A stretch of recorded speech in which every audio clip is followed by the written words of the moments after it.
Welcome, everyone. We are here at OSHEAN's Cybersecurity Day in beautiful Newport, Rhode Island. If you could only see the view that I'm looking at that way, I mean, we'll take some shots and work it in.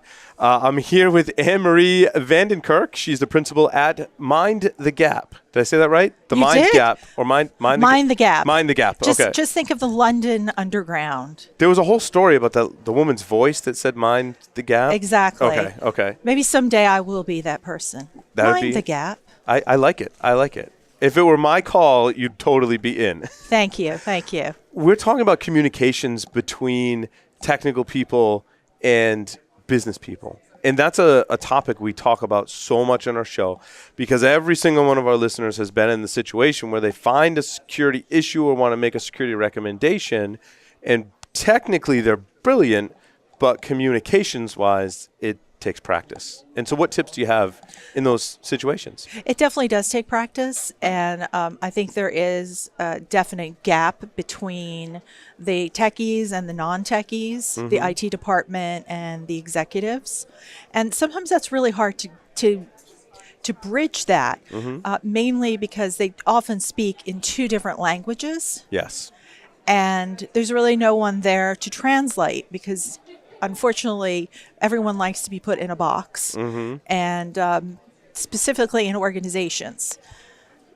So the communication can break down.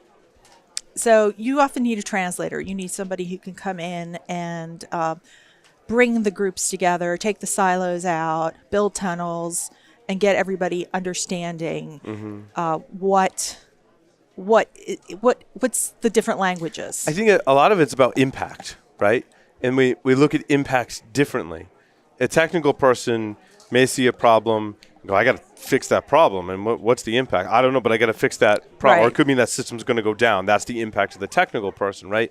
To the business person, they're like, well, what's the impact to the business, right? And those are two very different things. And oftentimes where you don't necessarily have good communications, right? Oh, definitely. Because from the executive level, you're looking at the bottom line. What can we risk in order for it to not affect how we do business? From the technical point of view, the individual's looking at it from the same thing. How does this affect how we do business?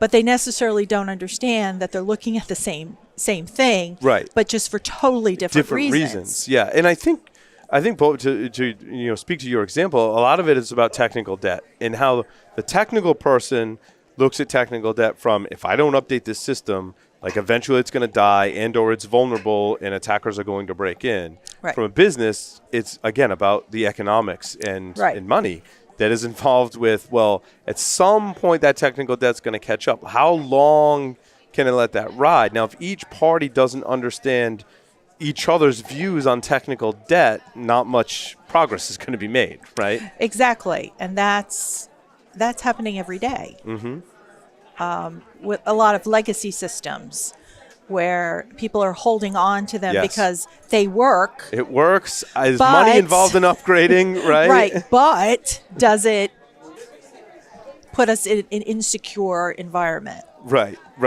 And the fact that, you do this all the time, you know this, that a lot of organizations will not invest in the infrastructure needed in order to keep the legacy systems going.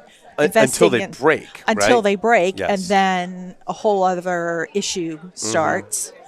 So yeah, I'm like...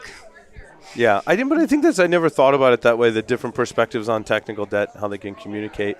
I also think that in terms of a crisis, you do a lot of crisis management. I do. What struck me when I started doing incident response, preparing for the next crisis, right? Like what was the next worm that was going to break out back in the early 2000s that would take down our network? In that sense, communication is not just with management, but now it's with all other people who are way outside. Like I had to talk to the legal team, the audit team, the C-level executives, other groups in a crisis. Communication and an incident response is the most difficult thing in my opinion. And it sounds like you have a lot of experience doing that. And rightfully so, we need people like you to help in that, you know what I mean, in that situation. It definitely does. And that's when preparation comes in handy. Yes. That's when a plan, an incident response plan. Tabletop exercises. Exercises. I mean, those are really essential to getting everyone on the same page, on the same understanding. Right. Because well, people don't understand how does the internet work. Well, and not only it's that. Magic, yes. you know? Well, and just from human interaction, if I've never spoken to anyone from legal, if the first time I'm speaking to them is when there's this huge incident, I want a rapport with that person and a relationship with that person so that we have a level of understanding. I've at least gotten over the introductions, right? And that helps in a communication, I would imagine. Oh, it definitely does, because the more team you have, the first thing when you're putting an incident response in any, not just cyber security, in any sort of incident response, is you build your team, and from there you build the other pieces. So you build this foundation and you just keep building upon it until it works. And I always like to say plan, yes, is an adjective, not adjective, a noun, but it's also a verb. So a plan should be always evolving. An incident response plan should always be evolving. Yep. New people should be coming in and out of the team and being part of it. You have to be nimble and agile because the threats change every day from and your infrastructure, what you're protecting changes every day. Exactly. Yeah, absolutely. And with compliance, that changes daily. Right. Awesome. Well, Anne-Marie, thank you so much. So thank you for having me.